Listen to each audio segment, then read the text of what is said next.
Right, kick that into gear. Well, welcome to our Higher Education Learning Network Zoom session, our meetup. My name is Steve McGriff. I'm the co-chair of the Higher Education Learning Network along with Leslie. And Leslie's at Long Beach State, but she can't be with us today, so I took over the hosting role. I'm an independent consultant and adjunct faculty at Foothill College. I really love working with faculty and helping them use technologies in ways that are really helpful for their students, not just making them rock stars at technology use, because what good is that if it doesn't help someone learn? I bet Brent would agree with that one. Yes. So pointing towards the bigger purpose. Brent, I'm going to introduce you in a second, but okay. Valerie, would you like to introduce yourself? Sure. Hi, everyone. I am Valerie. I, like Steve, am an independent consultant, and I mostly work with dual immersion teachers when they teach in a different language other than English at the K-12 level. And I help them improve their classroom practices while making them aware of different tech tools that they can use to help increase student language production in the language, in the target language. And I am also a higher ed faculty at Cal State LA, teaching their educational technology doctoral students. And that's all about me. Awesome. Thanks, Val. You're Susan, welcome. tell us about you, Susan. Yeah, I'm faculty at Irvine Valley College with Brent. I teach adult ESL, and I'm the adult ESL faculty coordinator. We have a fantastic ESL and AESL department there with a huge number of adjunct faculty and growing number of full-time faculty. So it's a great place to work, and Brent is my tech guru. So. It's always good to have one of those in your back pocket or down the hall, as it might be. Exactly. Hey, Susan, are you aware that Brent has coffee in his office? Yes. Okay. We were just having a chat about that before we got started, and I'm jealous. He's got coffee cups hanging on the wall right behind him, and he told me the story. He's ready to have a friend for coffee at any time. I'm coming over, Brent. Yeah. Next time I'm in the area, I'm coming over. I'm not a coffee drinker, but I'm coming over. Too funny. It's a known thing around here, yeah. Well, we've been talking about Brent, so let me introduce him. Brent Warner is an assistant professor of English as a second language at Irvine Valley College and creator of the Higher Ed Tech podcast. But you're also the creator of another podcast for whose name I never will get it right because I'll always mispronounce the different syllables. So Brent, okay. Why don't you tell us more about yourself, and then you're free to run with your presentation. Sure. So my name is Brent Warner. As mentioned, I'm a professor of ESL here at Irvine Valley College, and Higher Ed Tech podcast is focused on higher education, college, and university. So we're looking at trying to help teachers understand what things are available to them, mostly for faculty. And then we also have, some staff and different people who listen. It's co-hosted with our instructional technologists. So it's kind of really nice to have the faculty member and an instructional technologist talking about what's going on, so we can see different perspectives on that, and kind of share out what's working and what's not working and what's available. And so while it's tends to be focused on what we have at Irvine Valley College, we hope that it spreads and helps other people recognize what can be possible on their campuses as well. The second podcast is called the Diesel podcast. So everybody calls it Diesel or Diesel because of the spelling, which is DIESOL, which is digital integration in ESOL, English as a second or other language. And you know, obviously it's a play on words there, but the big organization for ESL is TESOL, and so, you know, kind of TESOL, DSOL, however you want to remember that, or if you want to remember it like the fuel and the fire and catching fire on ideas and those types of things. Whatever helps you get there. I just figure it's not a word, but we make it a word, and then sooner or later we understand how it works, and we agree on the meaning of it eventually. So I'm loving that explanation about the flammability and catching on fire. Yep. So hopefully, and that one's been going pretty well too. We just launched a new episode yesterday with Kate Tolnai. Got that on Twitter. Yeah, so, it was great. So if, I mean, not to toot my own horn too much, but we really had a great time. Basically, we turned it into a workshop, and Kate walked us through designing a game live on the episode. And so we talked through it, and we kind of we had no planning, no prep. We just kind of sat down and recorded, and then we went through what the process of making a game is, based on game-based learning. And then now the game is also available to anybody who wants to take the resources from the show notes too. So we kind of made it public for everybody, and it was a great time, a lot of fun, and really great insights from Kate. So that's kind of me and those shows. I'm going to share my my screen, if you don't mind. I hope I share the right one. I'll just share the desktop. Why, Brent? What's on the other one? We'll find out. Just a bunch of tabs. Bunch of tabs. Let's see. Oh, is this not going to let me do it? Hold on.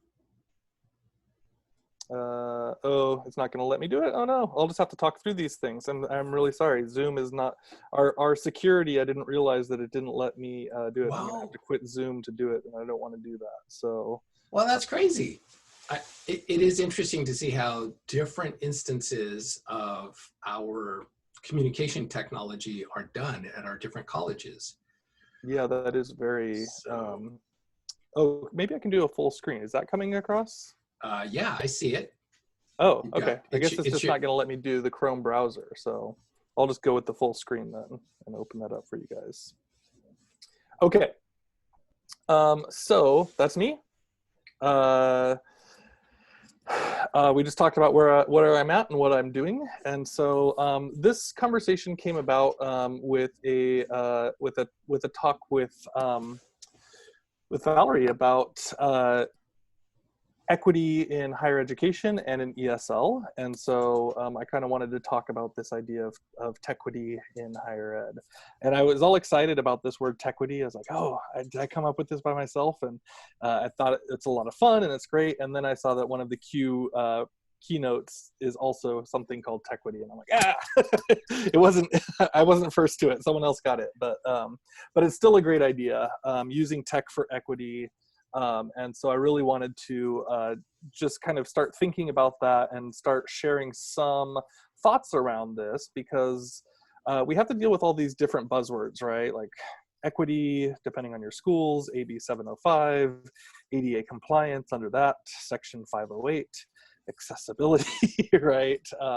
All of these issues come up for everybody, and a lot of these things are things that speak to teachers. Equity maybe more so than ADA compliance, perhaps. I think some of those scare people and they don't know exactly what to do or how to deal with them.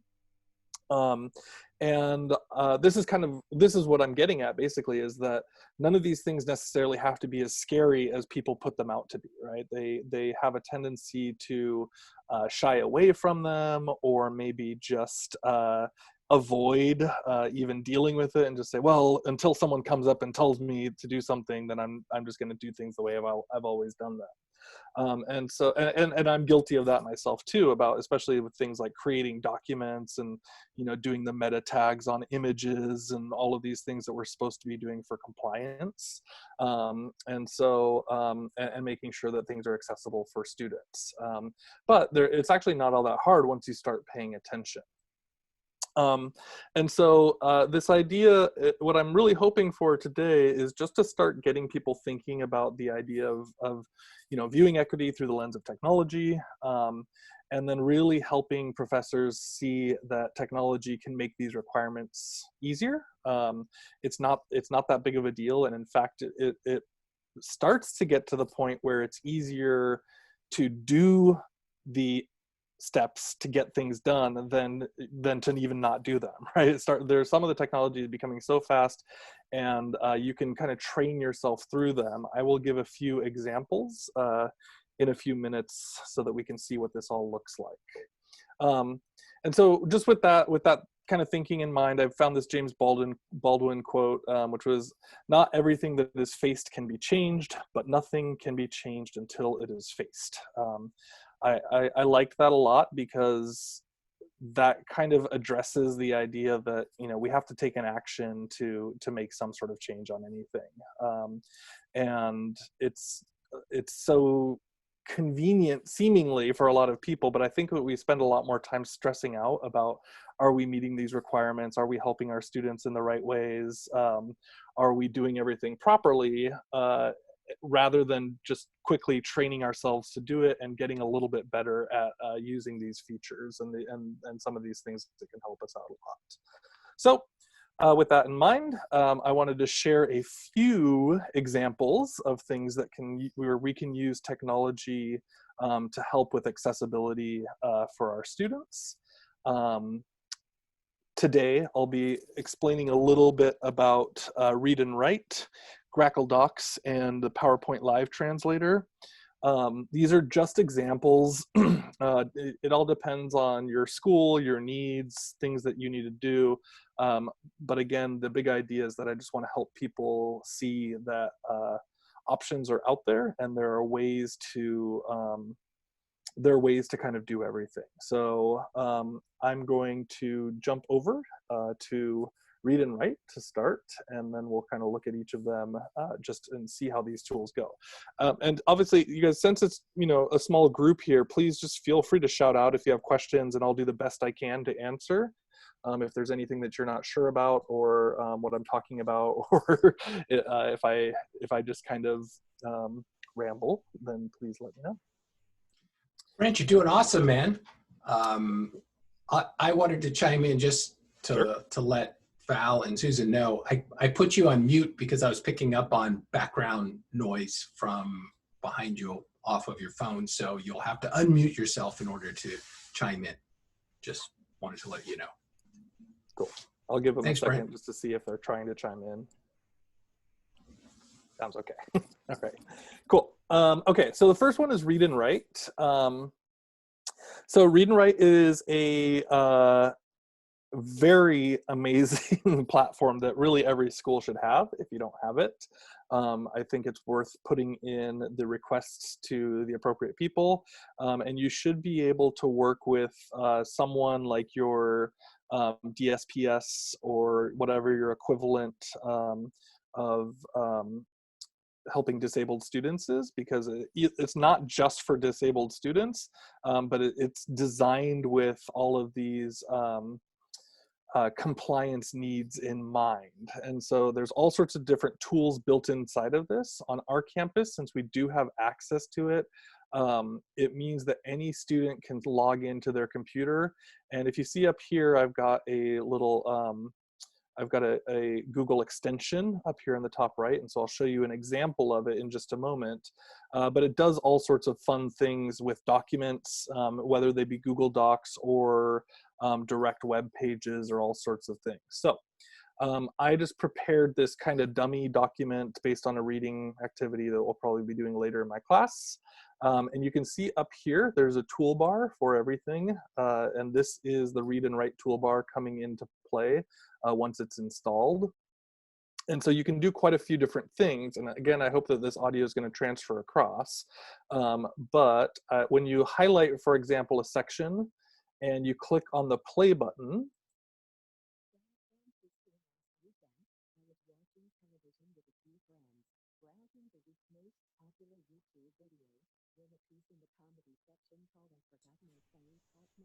Audio didn't go through. Did not go through? Okay.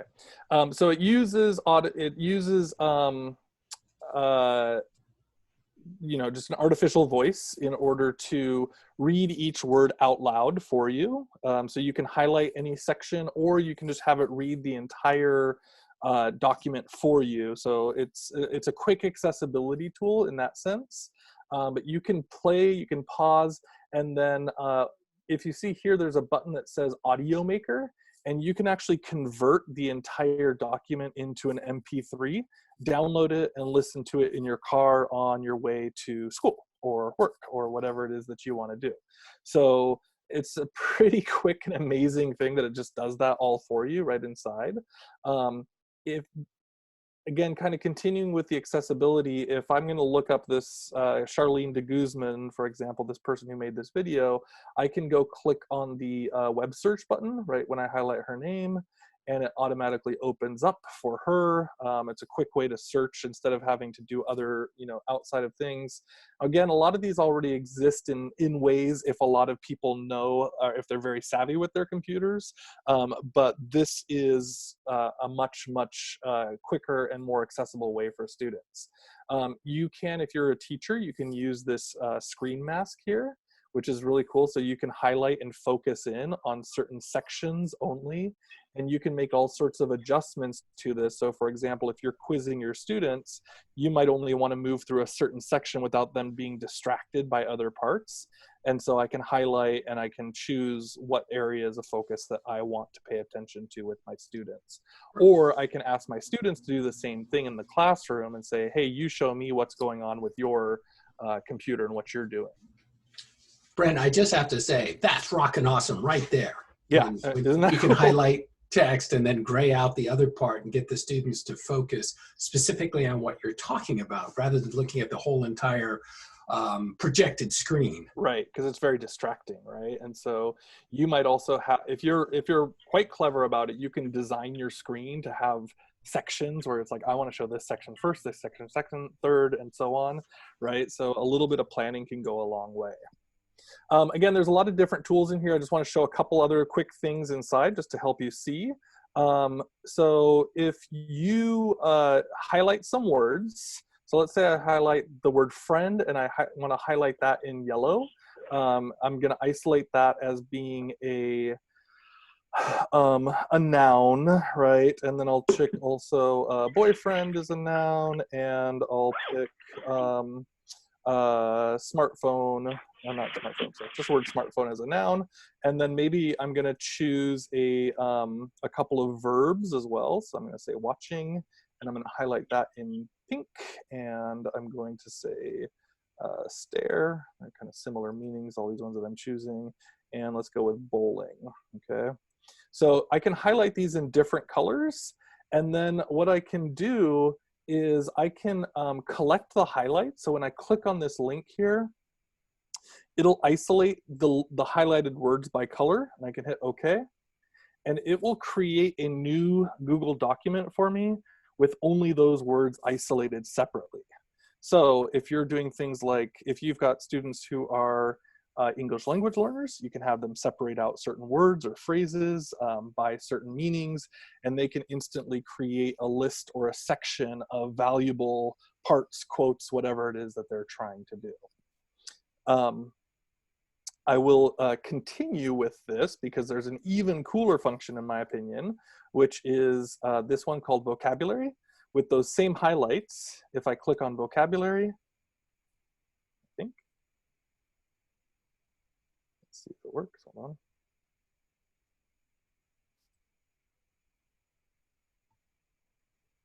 Perhaps it's not working for me because this is, just see, oh, here it is, it's a little slow. Okay, so when I click on vocabulary, it actually creates an entire vocabulary word. Oh, now it's making a bunch. It's just delayed. So it creates a word list for me here. So you can see that bowling, for example, it gives me the meaning. It gives me a bunch of symbols, visual symbols to help out. And then I still, as the student, I can take notes on this, right? Maybe I want to put it in my own language here, throwing the ball. or whatever that is. So you can see there's boyfriend, friends, stare, watching. So key vocabulary words, again, depending on your level, some of them are more abstract and some of them are more direct, but you can see what's going on here, and you can create your own instant vocabulary list instead of, you know, wasting time just like writing it down and searching for definitions and all of those things. So again, if you just have ELLs, this is my focus, or if you have anyone who's struggling, you can say, hey, just make a vocabulary list and this will help you out instantly right on the spot, right? Nothing extra to worry about, nothing to be concerned about, etc. So really, really valuable tool. And this is just kind of scratching the surface of what's available here with Read and Write. I will tell you, just as a warning, it's not free. And there is a free teacher's version. So if you want a teacher's version, you can get access to it for free as a teacher. But once you get your school involved, of course, they do charge your school for access to it. But again, really powerful, a lot of cool things that you can do with this. And so I would recommend looking at it and checking things out. Shifting, I'm going to talk a little bit about Grackle. Again, if you're having trouble with accessibility, or if any of your teachers are having troubles with accessibility, this is a really, really cool thing that we just added and turned on recently. It's all about creating fully accessible documents for students. And so with that same document as before, I'm going to show you exactly what it looks like when I turn this on. So when I click on tools, or sorry, add-ons, I'm going to go to my Grackle and then I hit launch. You can see that it's automatically analyzing the document over here on the side. And let me shrink this and make sure that that's visible for everybody. Over here, it's telling me where I'm having accessibility problems built right into the document that I've made. So it's telling me I don't have a title. The image needs to have alternate text or be marked as an artifact. There should only be a single heading 1.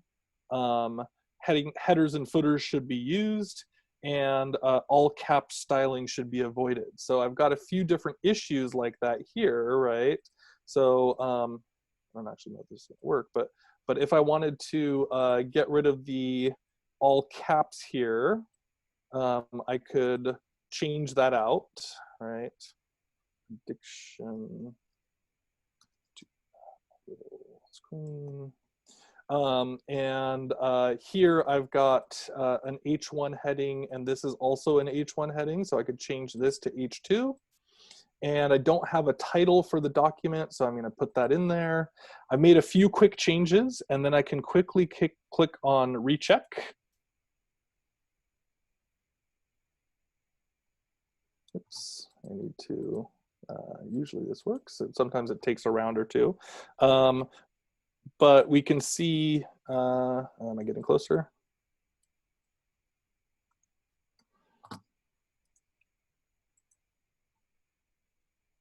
Yep, starts picking up that I'm fixing some of these things. So if I put in, insert my header,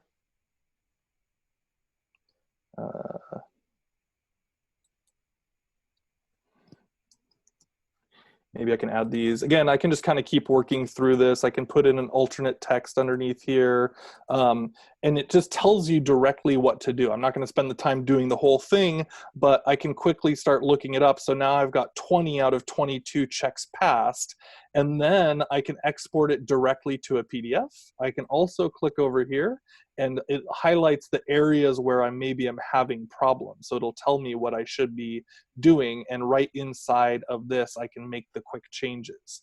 So when I do export it to PDF, when or if I do export it to PDF, I already know that it's fully accessible for anyone who might be vision impaired, or anybody who needs a special, a legally required document here in the proper formatting. We interviewed on the show the guy from Grackle, and he made a really interesting reasoning for wanting to do this, which is that he said, if you look through everything, as a fully sighted person, we have paragraphs and we have, all these distinction marks, but if you kind of imagine if everything was removed from formatting and put into one big clunk on a page. That's what it's like trying to read a non-accessible document, right? Because nothing breaks apart. They don't tell you where one thing pauses and one thing moves along. So this formatting is really important for people who aren't able to see everything or aren't able to look at documents in the normal, in the standard way. So, so really valuable tool here. Again, also not free. And again, I'm sorry about not doing the free thing all the time, but I think this is worth paying. Our whole school is paying $500 a year for everybody to have access to it. So it's pennies to the district to really, for something that's massively important. So worth looking at there. And finally, this is a new one to me, but it's just so cool. I just couldn't help but share this. So PowerPoint, Microsoft PowerPoint, and I am normally a Google person here, but they put in this new thing called the Presentation Translator for PowerPoint. I'm not sure if you've seen this or not yet. It's pretty amazing. Basically what happens is you guys have seen probably the ones where it live transcribes. So you're talking in and it puts a transcription underneath as you're talking. But now what they're doing with this is live translating, where it will, on your phone, you can hold your phone and you can watch it translate from your spoken English or whatever it is into the listener student's language that they need, and they'll translate live on the spot. And it'll also speak it if they plug in headphones. So they've got an app, they scan the QR code, and then as the person is speaking, I mean, this is just so amazing. As the person is speaking in English, then let's say the example that they give here is Chinese. And if you can be speaking in English, and instantly it's doing the whole Douglas Adams Babelfish thing of just translating on the spot right inside of your ear as you're listening to the person speak in the other language. So the future is here, but this is all about accessibility, all ways to help out, to make sure that your students are getting the best access to proper and correct information. I haven't played with this very much, but it's something really, really to look at.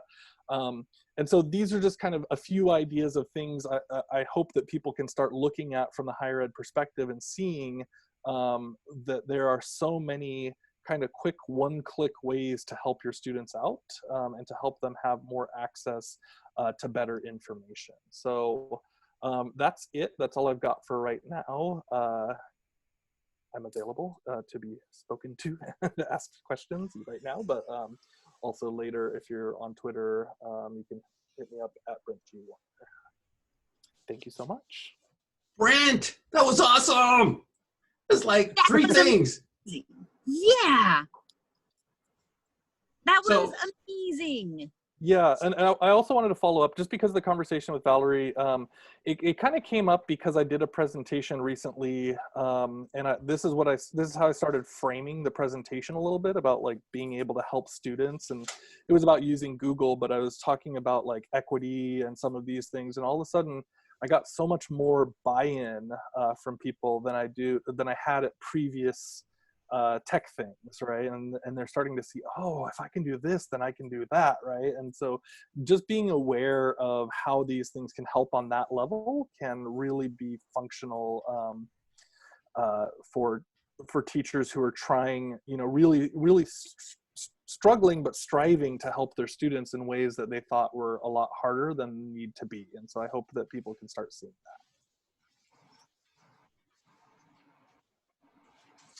Brent, just to follow up real quick on the Microsoft PowerPoint, the live translator, that's a free thing, right? Yes, I have not played with it yet because it was just new to me as of this weekend. I just found out about it, so I don't know how, you never know how long these things have been existing and you don't know about them, but yeah, I'm assuming that this is pretty new. And so you have an option, it's right there. It says you can see download the app, so you can play with it. I haven't even had a chance yet, so I don't know how far in it is, but just being aware that it's there or coming, I think can, that can make a major shift for a lot of people. oh, for sure. And there's a great video worth watching here too. I'd already watched it, but it's on this page. And so I'll share, you can just go search for Microsoft Translator, but there's also a link in here if you want me to share this PowerPoint later too, or this Google Slides. Sharing the PowerPoint would be great. Mm-hmm. I will do a little write-up, summary of the meeting that we're having now, and I can share that to the rest of the group. Perfect. Let's see.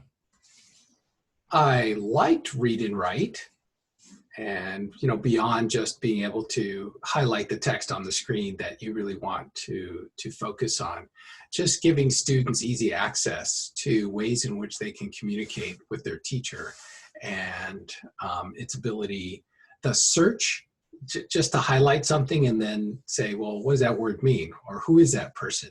And to search for it just opens up possibilities for student-centered learning. Right. And the whole idea of empowering the learner who may not feel empowered. Yeah, I had a lot, I show this to my students, and, especially in my field, of course, but some of them are struggling, right? They're just saying, I just don't know enough, or I just don't feel like I have enough. And I say, you don't always have to wait for your teacher, right? This is the big thing that they're always, well, I didn't do anything all weekend because I didn't have a chance to talk to you. Right? So my big focus is training them to be autonomous learners so that they can understand how much they can actually get. And really, it's a world different with technology. When I was growing up and learning my second language, I had a textbook and a dictionary, and I had 4 hours of class a week, and that was it, right? And now it's like there is so much out there, and the stuff is just a click away. But again, it's a matter of being aware of it and recognizing how quickly you can get access to it and how much it can help you to take on your learning as your own thing, rather than something that's being handed down to you from the professor. So Brent, this is Susan. So you use read and write with your students now? I am sharing it with them. I'm not totally utilizing it in class because we have to get it installed on the image for all our computers. But I am talking to them about it and showing them and seeing what's going on so that they can, because if they have an IVC account, they can get access to it all. Brent, is this available only in English? For read and write? Yeah. I think there are other that's a good question. We could do a quick check. That's the wonder of the internet. Yes. Let's do a quick check. Translate by choosing a language from the drop down, change the read or loud voice, or change the language for the support tools. It looks like there's some functionality for it. I have not tried it, but it I don't know, it doesn't look like tons, but maybe some choices and maybe growing in there too. I'm not totally sure. Okay. I see at least Spanish, Australian English, if you want that. Want to practice your accents? I'm gonna try. Yeah, I mean, it looks, at least this help page right here looks like kind of European centric, but I will do a little bit more searching for you later to see if I can find something that clarifies the information. Yeah, I mean, if I were to put in a French text in there and still be able to pull out vocabulary and all that, I think that'd be super neat for the French immersion teachers I work with. And then if it's available in Chinese, I can't see the list. Yeah, sorry. So this again, this is a screenshot, so it doesn't seem like it's as up to date as it could be. But there's a couple of Englishes, Mexican Spanish, Spanish, French Canadian, French, Australian English, Brazilian.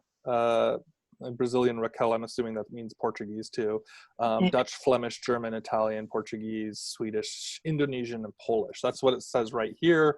But again, I don't know that this is the most up to date. It looks like that's almost 2 years old from that this update. So there might be more changes. Ooh, I'm gonna go home and play. And get that free teacher account. You can find it. There's a lot of cool things in there. Yeah, I'm definitely going to take a look to see if Cal State LA or Cal State Fullerton has it.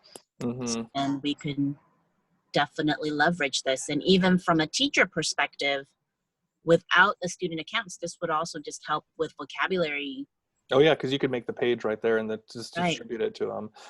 And also, there's such an easy argument here for why this should be on campus for all the students. One, it's already quite popular on campuses, but two, so many of these things are not just, I focus towards ESL, of course, but it really is a matter of accessibility for all students. So. Totally. Awesome. Other questions or comments for Brent? You rock. Okay. Hi, this is Kim. Sorry, late, but thank you so much. That I like the tool to share. That way, I'm going to follow you, still teacher. Thank you. Oh, thank you. And Jing, if you missed anything, like I told Steve, I'm happy to share the resources. So if you want to, if there's some way, Steve, I'll put it on Twitter. If you find me on Twitter, I'll share it out right after we're done too. But Steve, I'll make sure that you have access as well. Yeah, great. Next week, I'll send out a notice to our group with some summary notes and any other resources you might like to share. Wonderful. Sure. And welcome, Jing. Glad to have you with us. Thank you. Yeah, I miss you guys. Brent, I wanted to ask you a question about or a comment about Grackle Docs. So I'm in the process of putting an online course up, and I have not gone through the whole second level of thinking about how do I make this accessible. And so you introduced those topics, and you presented Grackle in such a way that I could double check my stuff. Everything quite quickly. It's very nice. Wow. It's super fast. It's easy. And if you're so inclined, the interview that we did with one of the founders of Grackle on a previous episode of the Higher Ed Tech podcast, I was very impressed with just kind of their mission, and they're not trying to squeeze every penny out of everybody. They're really just out there to help people, and to help make sure that, especially, education organizations, universities, these types of places really have good ways to help their students out. So it's, I am really happy that we got access to this, and I feel good about paying for it because of what they're trying to do. So. Great. So thanks for the insight on the podcast to catch up with the founder. It's always great to talk to founders who were, you get this story about why it was important to them to develop that piece of software. And just as you were explaining, they're not trying to make their millions off of this. They're trying to transform educational practice and experience for learners who need it. Yeah, it's very, it's very friendly to the bigger goal of supporting, people who need it. And so it's worth a look, and they really went out of their way to make it just a simple, it highlights for you, it tells you, hey, this is where it is, and you click on it and it takes you exactly to that point, and you can make the quick changes. So it's it's worth looking into at the very least. Thank you, Brent. Is there questions or comments from anyone else before we transition to just some highlights or some review of stuff that we're working on with our Higher Education Learning Network? Cool. I'm going to stop sharing then. All right. Brent, honestly, thank you. Just that few minutes of your time was just so valuable, and I'm very happy I clicked that record button. This is going to be awesome. Cool. I'm glad. Are you going to record now so the rest of the conversation is not recorded? Oh, Valerie, you are so good at remembering how to do stuff like this. That would be an excellent idea.